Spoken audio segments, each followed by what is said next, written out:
Last year, I published a systematic review of health effects of electronic cigarettes together with a colleague, Martin Dössing, and I have updated it last month. And we found 149 studies. More are coming every week. Most of these studies are on the content of fluid or vapor or experiments with fluid or vapor. Then there are human experiments, animal experiments, and reports on adverse events. I cannot present all the findings, so it will be many of these. It is an overview. The general findings, well, we have many methodological challenges. There is no standard e-cigarette. We have many hundred brands and thousands of flavors. There is no standard vaping machine and no standard procedure of comparing with cigarettes. Often, very few brands have been tested, so the findings only apply to the specific brand or batch. In the studies on adverse events, these are often flawed by selection bias. The human experiments have used typically e-cigarette naive volunteers in very short-term exposures, so they are underexposed. Sorry, can I ask you to speak up just a bit? Yeah, I'm a little bit tall. I don't know how to do that. Okay. And in the animal experiments, maybe in some cases there has been too intensive exposure, and in some of the studies there have been overheating taking place. Also, many studies find that there are misleading or missing informations on the product ingredients, but this is improving. Most studies compare with cigarettes or smoking, but it could be a problem as an e-cigarette is a completely different product, and we have no long-term effect studies. Another major problem is that more than a third of the studies have a conflict of interest, and of these, 26% of them were performed by the tobacco industry. They never find any negative health effects. They do not discuss the weaknesses of the study. And an example, if they find high value or in some samples, these are ignored or presented as non-significant means of all samples. Also, they do not use cell systems that are most sensitive to e-cigarette vapor. Just some examples. So, as you heard, harmful substances have been identified, fine, ultrafine particles, carcinogenic tobacco-specific nitrosamines, carcinogenic carbonyls, harmful metals, volatile organic compounds, polycyclic aromatic hydrocarbons. The results are very conflicting. Some studies found that they were in most, others in few, others in no brands, most, few, or no samples, and high concentrations, or low concentrations, or trace levels. I will show you an example of the conflicting results on particles. When it comes to particle size, some studies find that the particle size is comparable to conventional cigarettes. But there also are studies that find that they are much smaller than in tobacco smoke, or much bigger, or that they alter in the human lung and lead to an exhalation of smaller particles.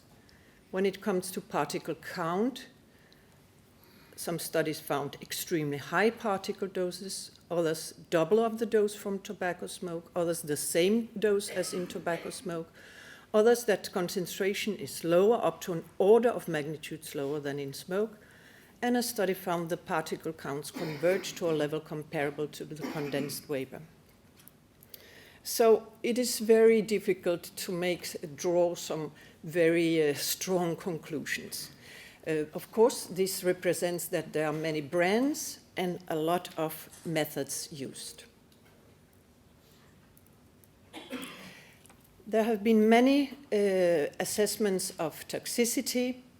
I just mentioned two, a newer one, including 15 brands, concluding that none of the products were totally exempt of potential toxic compounds, and a minority of liquids, especially those with flavorings, showed particularly high ranges of chemicals causing concerns, about their potential toxicity in case of chronic oral exposure.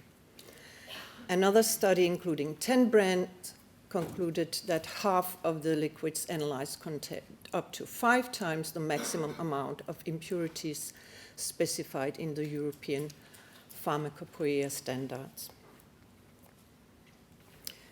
Experiments with cells exposed to fluid, vapor, or vapor extract have found dysregulation of gene expression, or that vapor can change gene expression in a similar way to tobacco smoke. Another study found profound adverse events on the metabolomic state of human bronchial epithelial cells, similar to those seen with tobacco smoke condensate. A study found a dose-dependent loss of lung endothelial barrier function. Cells exposed to e-cigarettes showed that this promotes human rhinovirus infection. That there is platelet aggregation is enhanced, and enhancement mirrored the effects of tobacco smoke extracts, that platelets were more likely to participate in coagulation-based reactions. Many studies have found cytotoxic or toxicological effects, especially on embryonic and neonatal stem cells. And many studies have found increased oxidative stress, increased apoptosis or cell death, redox imbalance, increased release of cytokines and pro-inflammatory mediators, increased inflammation. These effects have in some studies found to be similar to those caused by tobacco smoke. One study found that oxidative stress was about 5 times lower than in cells exposed to smoke. There are 9 animal experimental studies. In rats, short-term exposure caused hyper and metaplasia in the larynx. In mice, longer-term exposure caused asthma and emphysema. In mice, short-term exposure caused asthmatic reaction and inflammation of airways, increased oxidative stress, decreased pulmonary antibacterial defense, and higher mortality when exposed to virus infection. Also, a study showed pericardial edema and a negative effect on heart function and heart development in zebrafish. And in neonatal mice, short-term exposure caused adverse impact on weight gain, diminished alveolar cell proliferation, and impairment in postnatal lung growth. Then there are human experimental studies. Those performed in the pulmonary systems found effects that remind of those seen with smoking, only less pronounced. They were both in healthy subjects and asthmatics, and they found increased airway resistance and airway obstruction. The studies in the cardiovascular system, one study found no negative effect on elasticity and stiffness of ascending aorta. One study found that e-cigarettes do not impair the cerebral pressure flow relationship. A study found no influence on complete blood count or cardiac function. There has been found increased heart rates, and there are conflicting results on blood pressure. The studies are biased by methodological problems. Most are small, and there has been insufficient and short-term exposure in general. Toxicants have been found in urine of vapors. A study found a potential carcinogenic substance, acrolein, found in urine. Another study found urine toxicant and carcinogen metabolites were significantly lower in current e-cigarette users than in conventional smokers, but a few e-cigarette users had higher than expected levels of total NNAL, metabolite of the tobacco-specific nitrosamine and lung carcinogen. This was lower than in smokers, but higher than when exposed to secondhand smoking. Then there are reports on adverse events, surveys and longitudinal studies. The results are conflicting. On one hand, There are studies reporting symptoms from all organ systems and often from several organ systems at the same time. On the other hand, there are no serious adverse events being reported in prospective studies, and the randomized trial on smoking cessation did not find any serious adverse events. And many surveys find a decrease in respiratory symptoms and improvements in general health. I didn't have possibility to add this, but I found a study yesterday, a Chinese study, 45,000 adolescents participated, and they had significantly increased risk of respiratory symptoms if they used e-cigarettes. Many of these studies are flawed by selection bias, as for example, if you are a new vaper, you will go to a chat forum and discuss with other vapers whether they also experience these symptoms.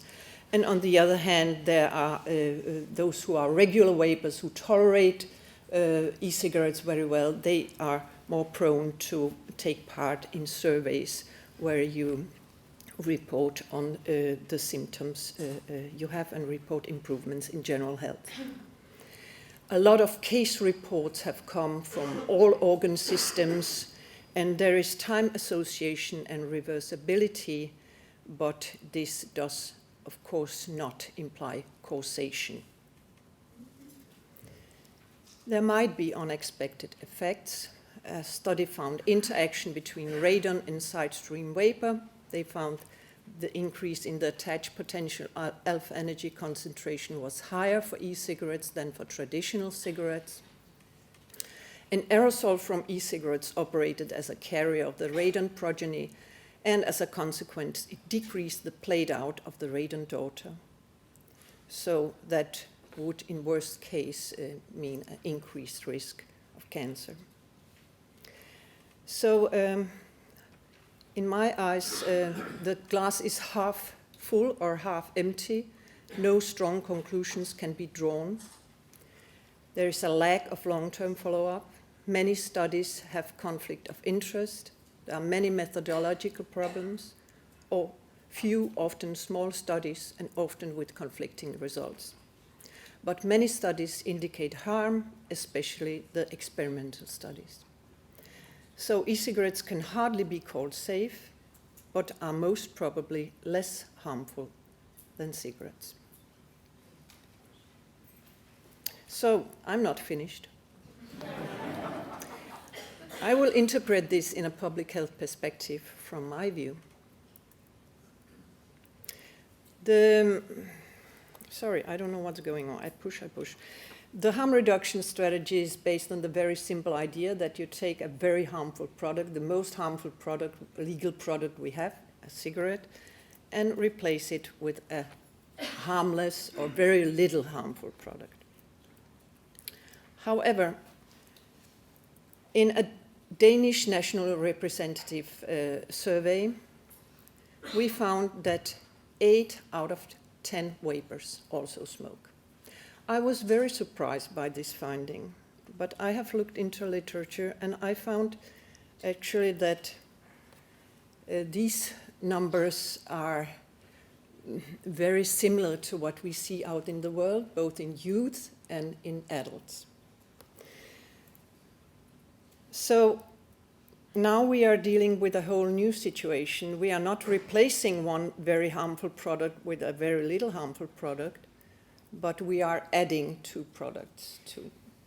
We have a dual use for many of the consumers. Do we know anything about the health effects of dual use? Absolutely nothing. I'm aware only of one case report of a dual user, a young man who reduced from 60 cigarettes a day to 20 cigarettes by use of e-cigarettes. He was admitted with cerebral vasoconstriction. That is not evidence, that could be just accidental. In the worst case scenario, there might be a synergetic interaction like we have seen with asbestosis and smoking.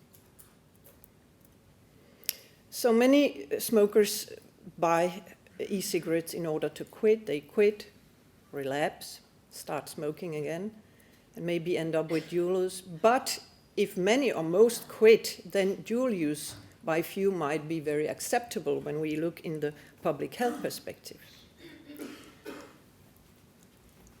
I have tried to find some real-life studies, longitudinal population-based studies on smoking cessation. How does it look when we follow smokers who use e-cigarettes and we ask them again after half a year or 1 year? And actually it is quite disappointing. The quit rates are generally lower for e-cigarette users than for those who do not use e-cigarettes for their smoking cessation. The question is whether this switching to a less harmful product undermines a wish to quit, as we have seen with the light cigarettes. So when talking about harm reduction, we always talk about harm reduction for smokers, but it is important to look at it in a population health perspective.